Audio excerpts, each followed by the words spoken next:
The United Nations General Assembly has designated tomorrow as International Holocaust Remembrance Day. January 27th is the anniversary of the liberation of the Auschwitz-Birkenau concentration camp.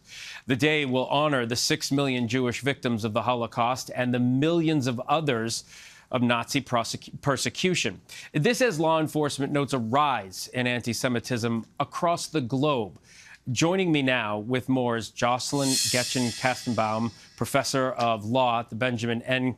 Cardozo School of Law. Professor, it's good to have you here. Thank you very much for being here. We've seen such turmoil in the Middle East. We talked about it at the top of the broadcast since October 7th, which, by the way, was the worst loss of Jewish life since the Holocaust. Is there additional importance, in your opinion, to this year's Holocaust Remembrance Day because of that? Absolutely. Thanks, Bill. Thank you for having me. So this day in 2005, you're absolutely right. The UN General Assembly did designate, actually tomorrow, January 27th, as International Holocaust Remembrance Day. And this year is especially important because of the alarming rise in anti-Semitism and other forms of hatred and intolerance for minority groups around the globe. It's more important than ever for us to recognize the critical lessons of the Holocaust, the history that we know of the Holocaust and the persecution and murder of over 6 million Jews and other minority groups, as we take this day to commemorate the victims and to honor the survivors.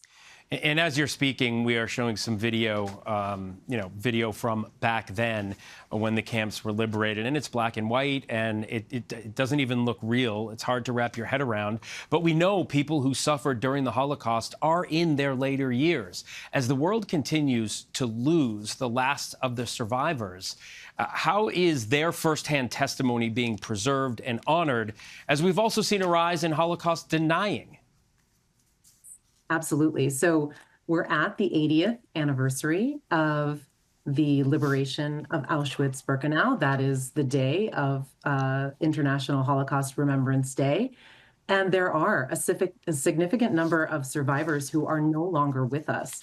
And therefore, there is an increasing Holocaust denial. It's something that we must counter.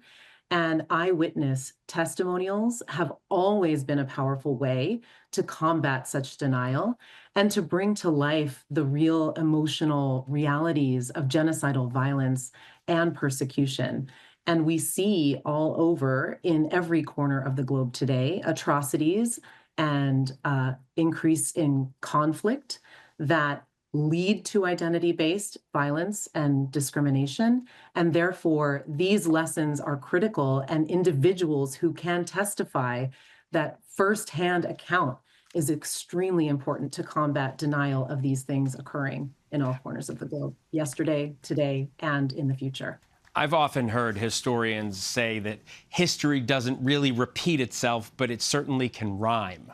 How is honoring victims of the Holocaust, especially in today's world, also making it clear that oppression and prejudice against any group because of who they are or who they worship is simply unacceptable? So I believe each one of us has the responsibility to both remember, and so it's critically important that we remember victims, what they have gone through, the reality of our history. You're right, history doesn't repeat itself. But if we forget history, then we have a tendency to repeat and not learn from those lessons from the past. And so each one of us can remember, each one of us can honor victims. And the true way to honor victims in today's world is to act to, in some way, through your individual capacity in your community at the localist of level, to create a more humane world. And that may mean for your community to think about how others are being treated, are facing identity-based discrimination and violence, and ways that you as an individual can act to combat those forms of discrimination and violence.